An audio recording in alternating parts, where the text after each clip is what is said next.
এই জিনিসটা তো আমার বক্তব্যের মধ্যে থাকবে না, আমার বক্তব্যটা একটু সিরিয়াস হয়ে যাবে।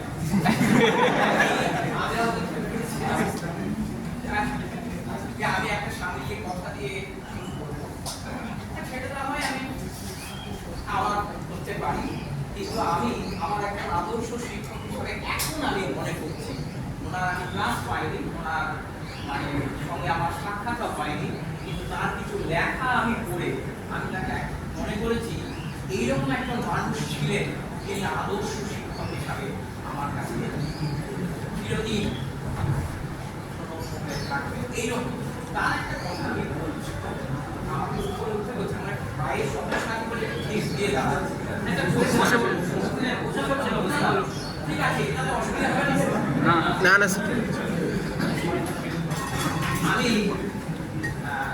প্রথমে এই কলেজের মহারাজকে আমি আমার তরফ থেকে সম্মান জানাই, এখানে কর্মচারী সমাজকে সম্মান জানাই এবং আমার অধ্যাপক কিন্তু আমার সহকর্মীবৃন্দ সকলকে আমার যথাযথ সম্মান জানাই এবং সাংবাদিক শিক্ষাকর্মী সকলকে আমার আজকের এই দিনটা হচ্ছে ভারতের দ্বিতীয় রাষ্ট্রপতি ডক্টর সর্বপল্লী রাধাকৃষ্ণনের জন্ম। কিন্তু তারা এমনই মানে অনুভূতি হয়েছিল যে তার নিছক ওই জন্মদিনটা পালন হোক তার জন্য নয়, সমাজের জন্য এটা উৎসব। এর জন্য তাকে আমি অত্যন্ত আন্তরিক শ্রদ্ধা জানাই। আমরা আজকে সবাই মিলে আনন্দ করছি, ঠিক আছে, আমারও খুব ভালো লাগছে, কিন্তু আমার বক্তব্যটা হচ্ছে একজন মানুষ আমি প্রতি বছর এরকম একজনকে মনে মনে ভেবে সকাল থেকে আমার কাছে মেসেজ আসছে, আমার কোনো ছাত্ররা সব শিক্ষক দিবসে যেমন করে আমিও জানাই, এইভাবে আমাদের চলছে। আজকে তোমাদের সামনে উপস্থিত হয়ে আমার ভালো লাগছে এই কথাটা বলছে। আমি বলবো 8 দশকে 6 দশক ধরে একটা পুস্তক আমরা কিন্তু সবাই পড়ি কম বেশি, তার যিনি স্রষ্টা তিনি বলেন প্রফেসর প্রতুল চন্দ্র রক্ষী। এই প্রফেসর কৃষি রক্ষীদের বই অল্প সংখ্যা সবাই পড়ি, আমার যখন স্টুডেন্ট ছিলাম তখন পাইনি। ওই 70-এর দশকে তার বলতে পারবেন 70 বা ওই 80 দশকের একটু আগের থেকে ওই বইটা পেয়েছি। আমি যখন পড়াচ্ছি তখন ওই বইটা পড়েছি, কিন্তু সেই বইটাতে প্রথমের দিকে খুব একটা আমরা দেখতাম না, পরে দেখছি ওই বক্তব্যগুলো আমি কয়েকজনের কাছ থেকে শুনেছি, যেন তার জীবনের একটা দিক তিনি ক্লাসে যেভাবে পড়াতেন সেইভাবেই তিনি তিনি যে শুধু বিজ্ঞানের লেখক, বিজ্ঞানের গবেষক বা বিজ্ঞান মনস্ক মানুষ বটে, কিন্তু তাকে একবার বলা হয়েছিল যে আপনি তো বিজ্ঞানী, কে বলেছিলেন জানো? বিভূতিভূষণ বন্দ্যোপাধ্যায়।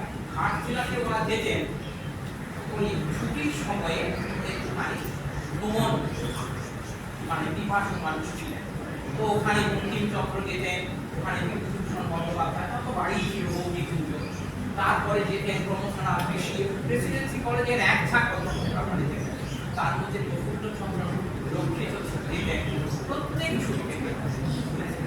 আমার একটা কথা বলতে ভালো লাগছে, যখন বিভূতিভূষণের সঙ্গে প্রথম তার দর্শন হয় বা দেখা হয় একটা পথে হাঁটতে হাঁটতে, তখন ওকে চিনিয়ে দেওয়া হয় তিনি, আর উনিও ছিলেন তিনি প্রেসিডেন্সি কলেজের একজন এবং উনি মনে করেছিলেন, বলেছিলেন যে আপনি তো বিজ্ঞানী।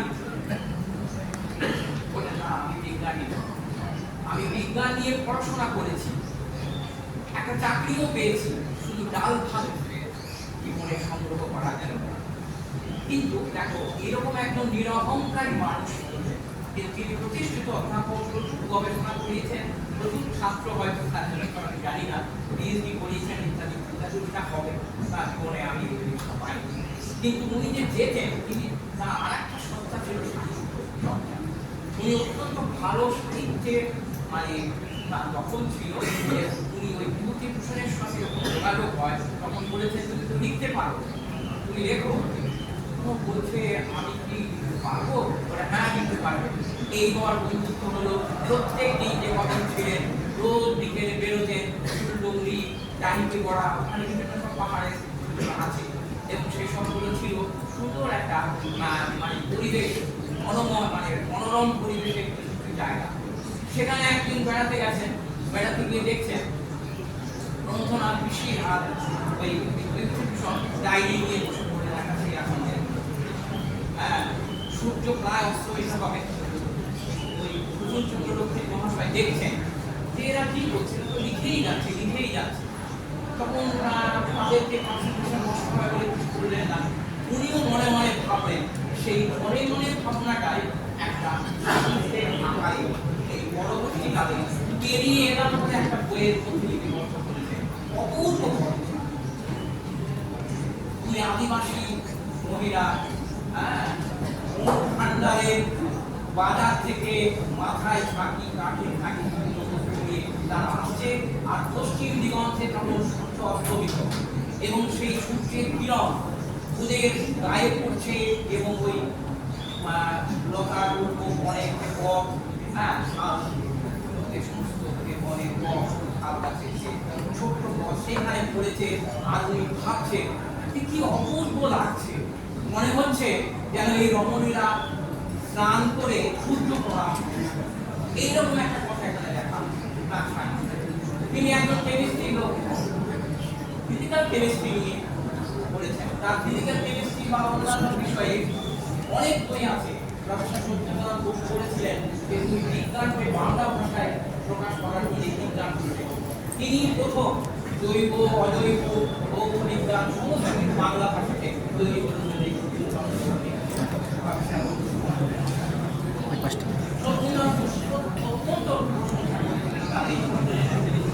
বিজ্ঞানের একটা বই ছিল, পরবর্তীকালে সাহিত্যের জন্য প্রায় 7-8টা বই লিখেছেন। আমি একটা বই এনেছি, এটা এনেছি দুটো কারণে। একটা হচ্ছে তার ওই বক্তব্যগুলো ঠিক কি ছিল সেটা পড়ে শোনা পাবে। আমি বলে দিতে পারি কিন্তু সেগুলো মনে হয় আমার ভাষা হয়ে যাবে।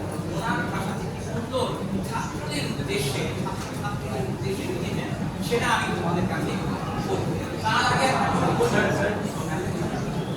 এবারে সংক্ষেপে কোথায় গেলে যাচ্ছে আমি বললাম সময় লাগবে, সেটা সময় লাগবে। আমি বললাম একটা কথা, আমি কালকে ছাত্রদের কাছে একটা কথা বলেছিলাম, তোমরা একটু রিয়েলাইজ করবে না। আমার ফ্রান্সের একটা সূত্র আছে, আমি একটু এই দিকে চলে যাচ্ছি, ঠিক আছে আমি বলবো।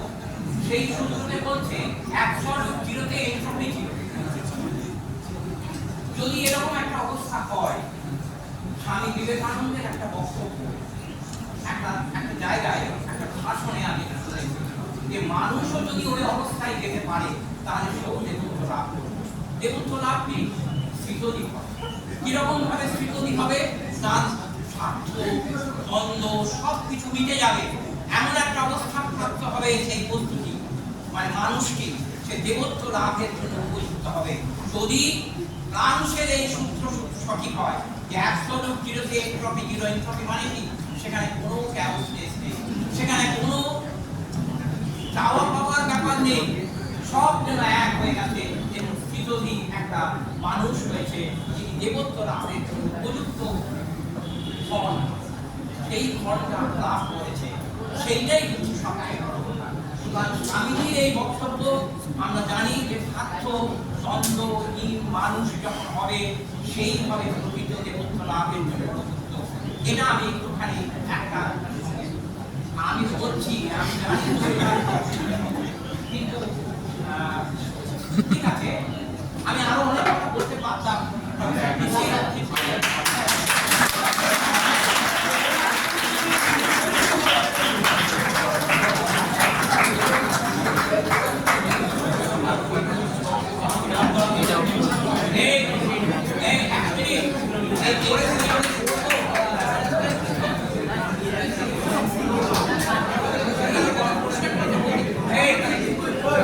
এই ক্লাস করেছে চুপ চুপ।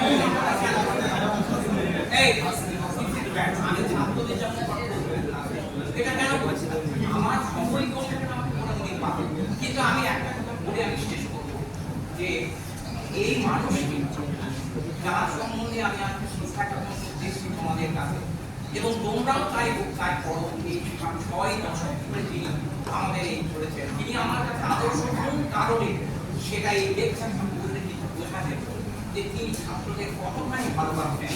শুধু তাদের কাছ থেকে দিয়েছেন না, তাদের কাছ থেকে পেয়েছেন। এবং শেষকালে যে কবিতাটি তিনি বলেছেন সেটা পড়ে শেষ করবো, এর সময় নেই। সেই কবিতাটা হচ্ছে রবীন্দ্রনাথ ঠাকুরের কবিতা।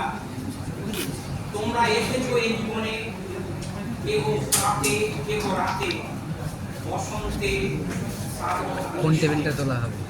কারো হাতে বিনা ছিল, কেউ বা কল্পিত জীবশিখা এনেছিলে ঘরে দুরন্ত ছুটিকা, বারবার এনেছো প্রাঙ্গণে।